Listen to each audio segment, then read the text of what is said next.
Good evening and welcome to 7 Eyewitness News. I'm Samantha Rattan. Thank you for joining us tonight. Let's take a look at the major headlines.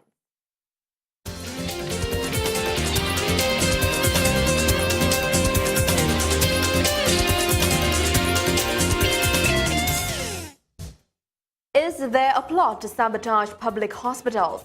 The health minister wants to know why equipment are not being cleaned and are mysteriously malfunctioning. Another man is gunned down in Laventille mere hours after the government launches the Hope for Life program. Government ministers clear the air. They say they have been making their contributions to the Children's Life Fund. And in business, the Pan American Life Insurance Group says this country has a solid rule of law and is the ideal place to invest.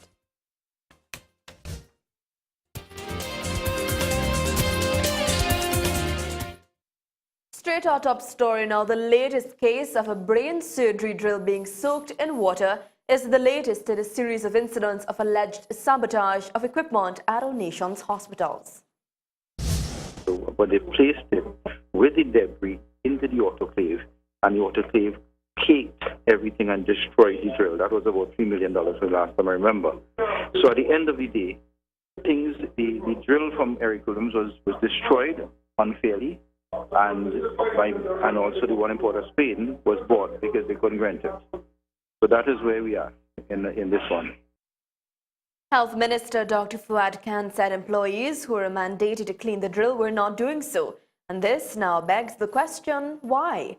Well, though not wanting to cast aspersions on anyone in relation to this latest incident, Dr. Khan said it would be unfortunate if this was a deliberate act.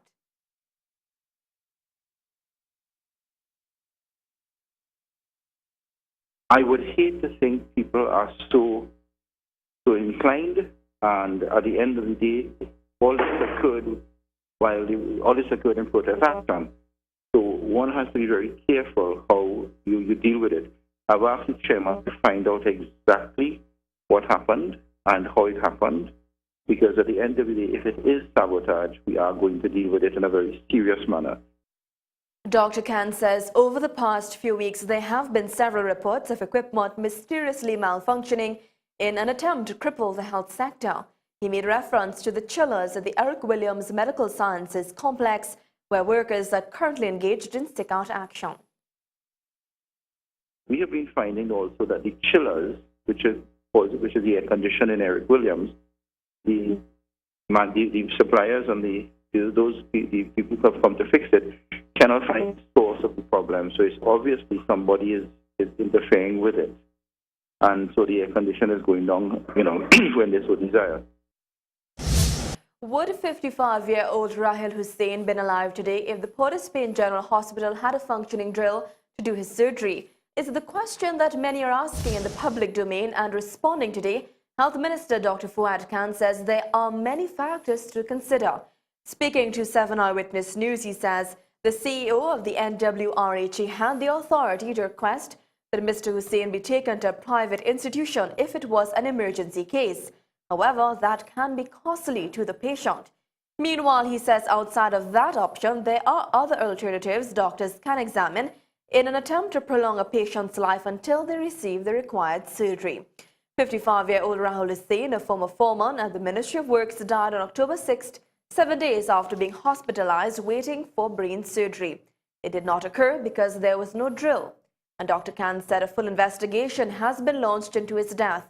However, not wanting to compromise the investigations, he says a patient's condition can change within minutes.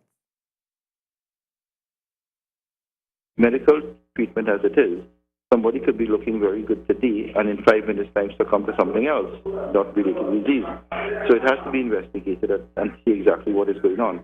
One cannot make a blank, a sort of a whitewash board and say that this has occurred. It has to be investigated to see what was the cause of that. It may or may not have been the actual disorder that was diagnosed.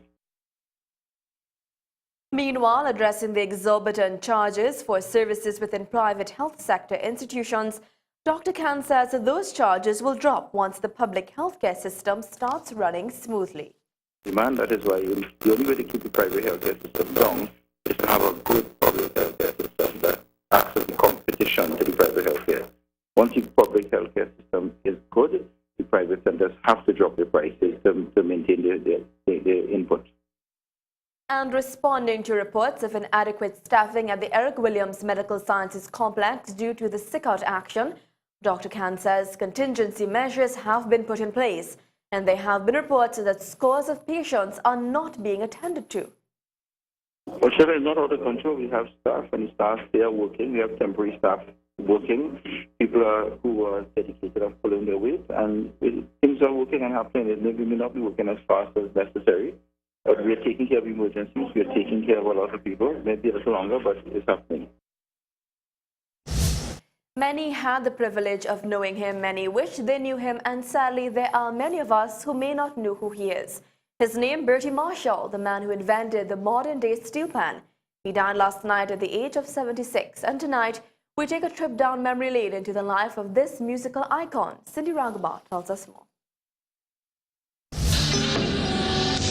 You had to first see like a drum that is suitable, sink in it, that big sledge. Then you draft out your notes. When you draft out your notes, then you had to groove it. When your mind drifts to the sweet sound of the steel pan, remember the man who gave us this gift, the late Bertie Marshall. Marshall died at the age of 76 last night amongst friends and family. The man responsible for our national instrument has left behind him his legacy, the steel pan, our steel pan. Bertie is credited with not just the inventing of the double tenor instrument, but the introduction of harmonic tuning of the steel pan notes in 1956 as well. Speaking with 7 Eyewitness News this afternoon, Secretary of Punch and Bago, Richard Forteau, said his iconic journey had a humorous beginning. The birth of the modern steel orchestra at an early age. His first direct experience was when he tried retuning an old tenor pan from Tokyo. And may I tell you that he took that pan under the house where they were living, and he started a fire and he almost burned their house down. He was very good at the harmonica. And so this is what he listened and fashioned, to get the harmonics that he actually placed into the pan. So we can safely say the inventor of harmonics on the steel pan, Professor Bertie Marshall, has passed. Bertie was born in Port of Spain on February 6, 1936. Spending his early childhood in Success, Laventille, he attended AC Primary and Tranquility Government Intermediate Schools. Not only a pioneer in the arena of music and steel pan specifically, but this man was a visionary in every aspect of his life to all those dear to him. He even received 2 national awards in his lifetime, in 1992 with the Chiconia Gold Medal and again in 2008 with the country's highest honor, the Order of the Republic of Trinidad and Tobago. As an icon, he has left us, but his music will continue to live in our hearts. Play on, Bertie Marshall. May you rest in peace. Cindy Raghuba for 7 Eyewitness News. Meanwhile, Pan arranger Ken Professor Fillmore expressed shock this afternoon on hearing the news of the passing of the great Bertie Marshall. However, what was more tragic, he said, was the fact that most of the nation's youth would not even know who he is. It's so sad that a lot of kids might not even know who is Bertie Marshall, but such a true hero to TNT. If it wasn't for people like him, it wouldn't have had people like me. In that regard, we should use this as an example and place more emphasis on culture and the recognition of the greats of our nation. Place more focus, he said, on those that have contributed so much to the country and where it is today. I believe, because of the kids not knowing who is Bertie Marshall, we don't put these guys' names in as part of the curriculum in schools so that our children would know who are our heroes and our icons. So sad that a lot of the country wouldn't know his name, but he's truly, again, as I said, a great hero. Maybe as he's dead now, the country will probably look to honor him, and we need to let our children and the country know, a people without a culture is nobody. Who is Bertie Marshall? I think people like him, their names should be part of the curriculum in schools, teaching our children about our great heroes. So again, what a sad loss. When 7 Eyewitness News contacted composer and arranger Len Bugsy Sharp this afternoon, he expressed his condolences to the family, adding that Marshall's death brings a great loss to the country. he worked with Bertie Marshall, was a great icon of this country. Boss pan tuna, you know, he teach a lot of young pan players at UTT. Not pan players, pan tuners at UTT. A lot of them are doing very fine now. That's a great loss to us, you know. He was a great icon, good friend of mine. To some more news now. Protest action this morning as the Banking, Insurance and General Workers Union came out with career workers to speed up the negotiations process. And the workers are calling to remove those in management if they continue to not do the job that they should be doing. The workers are demanding urgent and immediate attention as their very lives are at stake. With this story is reporter Cindy Raghawa. Well, we will return to that story later on in tonight's newscast. Later on today, the Congress of the People will host the first part of a three-part series of campaign debates. And this as the COP gets towards their internal elections, expected to be held on the 28th of October 2012. The debate will take place at Gaston Courts in Chaguanas and commence at 7:30 p.m. The proceedings are aimed at healthy discussions between competing candidates so that the public can scrutinize its members. Chairman of the Electoral Committee within the COP, Valence Rambarat, encouraged the public to follow the debates as this will allow them to have a better idea of what is taking place. Rambarat, in a press conference yesterday, stated they hope to take politics in Trinidad and Tobago to the next level. And some more news now. The 2012-2013 national budget was passed in the upper house last night, and government is congratulating all those who have made it possible. And these sentiments were expressed by Communications Minister Jamal Mohammed at the Weekly Post Cabinet media briefing earlier today.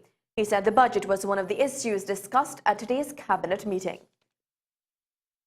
We have to congratulate all members of Parliament in the lower house and in the Senate who contributed towards the debate, and all those who made the budget debate in the Parliament a very successful event, and it symbolized the democracy that's in operation in Trinidad and Tobago. The Communications Minister went on to say that government was pleased with the response that the budget received from the country.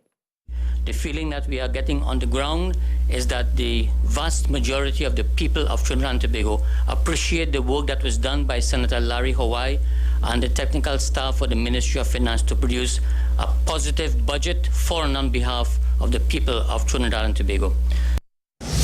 In some more news now, Cabinet has approved $500,000 for Amerindian Heritage Week. And this is according to Minister of National Diversity and Social Integration Clifton Decoto. He said Amerindian Heritage Week is being observed this week and is in its 12th year.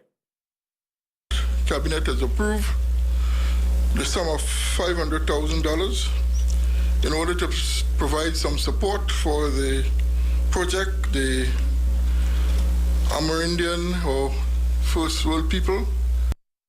Minister Decoto admitted that the Amerindian community was unable to get all of the funding that they asked for. However, he explained that they understood government's position. Minister Decoto noted, though, that the Amerindian community was more interested in obtaining the legal documents for the 25 acres of land that was given to them by government. And while they would not have received the full quantum that they would have asked for, again, it is based on the limited amount that this new ministry, the Ministry of National Diversity and Social Integration, would have received. Meanwhile, Cabinet has allocated $3 million to completing rebuilding of the Credo Drop-In and Development Center for socially displaced boys. And this comes more than 1 year after the start training ceremony for the center's new building on Nelson Street, Port of Spain. The original building was destroyed by fire back in 2008. At the ceremony in May 2011, Minister of the People and Social Development Dr. Glenn Ramadasing announced that $500,000 would have been donated to the organization. The estimated cost of reconstruction was $8 million, and today, Minister of Gender, Youth and Child Development Marlene Kudry explained that her ministry has now taken charge of that development. I'm happy to say this afternoon that the Cabinet has agreed to provide the $3 million to assist the Credo Foundation in support of its reconstruction of the drop-in center. This center offers young boys who live on the streets and in other abusive situations, a place of safety where they can drop in for a shower, a change of clothes, and an attempt is made to provide, courses and to sort of steer them on the correct track. According to the Social Investigations Unit at the Ministry of Social Development, 151 children were located on the streets of Port of Spain back in 2005. And since its inception until 2008, Credit House was able to assist over 400 children through the programs offered. In some more news now, just hours after government officials launched the Hoop of Life program in the Laventille area, a man was gunned down. Reports state that at around 9 p.m. last night, residents of True Macaque Laventille heard several loud explosions, and upon checking, they found a 26-year-old Keon Hercules lying on the roadway in a pool of blood. He was taken to the Port of Spain General Hospital, where he was pronounced dead on arrival. Hercules lived at Le Pau Place, Laventille, and the Homicide Division is continuing investigations. The murder toll now stands at 323. It's time now for a short commercial break. Do stay with us. Much more ahead.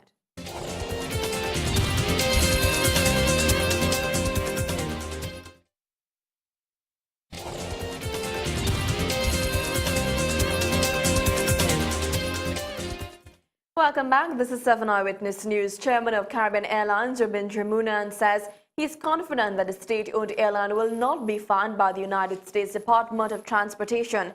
And this after CAL kept its passengers on its flight for more than 4 hours on August 15th at the JFK Airport in New York due to bad weather conditions.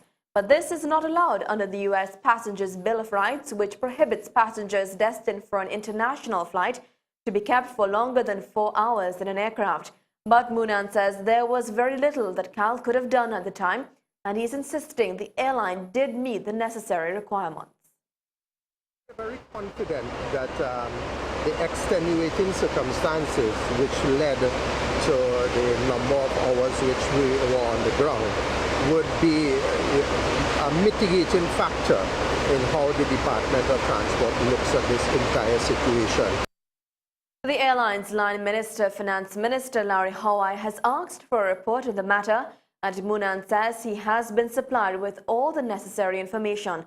Now, if fined, CAL would have to pay US $25,000 per passenger, and that would cause a huge dent on the airline's pocket.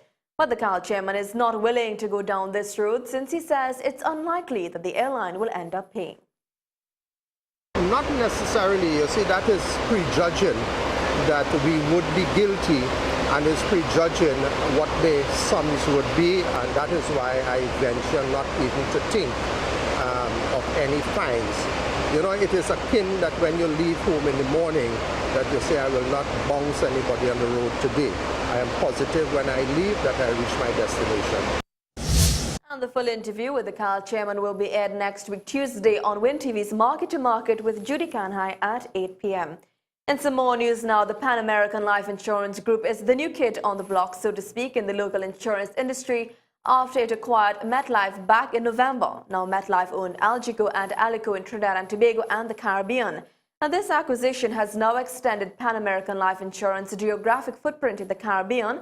The value of the acquisition was worth $120 million in 2010 and $675 million in assets. Chairman, President, and CEO of the Pan American Life Insurance Group, Jose Sucre, says this country has a good and solid rule of law, which is the ideal environment for any business to invest in capital. And we feel that there are certain outlooks for this country, including a potential new insurance legislation that I think will help the regulatory environment and enhance the regulatory environment in this country. Sucre says the Caribbean is an important market for the insurance group, and he is promising to further invest in the local market. The Caribbean will now represent 11% of our total revenue. And what that means is that it becomes a very important part of our strategy.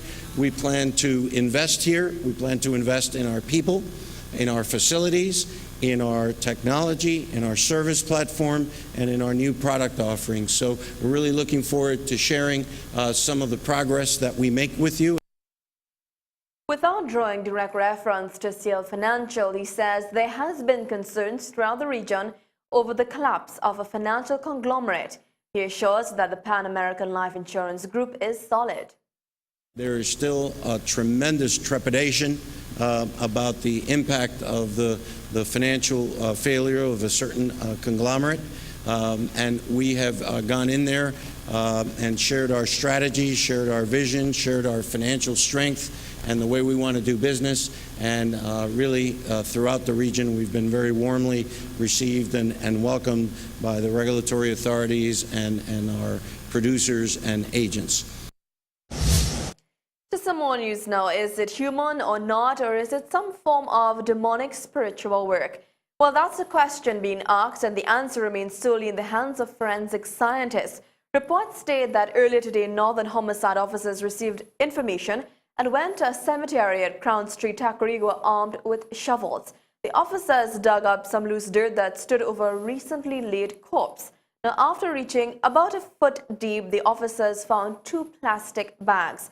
Upon investigations, the officers found that the bags contained internal organs in the form of intestines, liver and stomach and other parts. A district medical officer was called in and he ordered the contents to be removed to the Forensic Science Center for further testing. Investigations are continuing. Meanwhile, reliable sources state that this may have originated from unscrupulous funeral parlor owners who may have sold human body parts to do demonic work. Well, in some other news now, ministers of government are insisting that they have been paying their dues to the Children's Life Fund. And this comes amidst reports that the person who was in charge of the fund had quit because ministers were not paying their dues. Asked to respond to this at the post-cabinet media briefing, Minister of National Diversity and Social Integration Clifton Dakota said, "This is simply not true." Well, I am certainly continuing my contribution to the Life Fund. I don't know about my colleagues, but I feel assured that they are. And Prime Minister Kamala Prasad Bisasa set up the Children's Life Fund shortly after coming into office, and it was set up to help those unfortunate children who are in need of medical treatment. Communications Minister Jamal Mohammed also supported statements made by Minister Dakota and said to date monies from the fund has been used to help children in need. All ministers of government are contributing towards the Children's Life Fund, and the fund is in existence. The leadership and the management of the fund, we will have to discuss that at another time. Well, on that note, we've come to the end of tonight's newscast. I'm Samantha Rath, wishing you a very safe and blessed night on behalf of all of us here at Eyewitness Communication.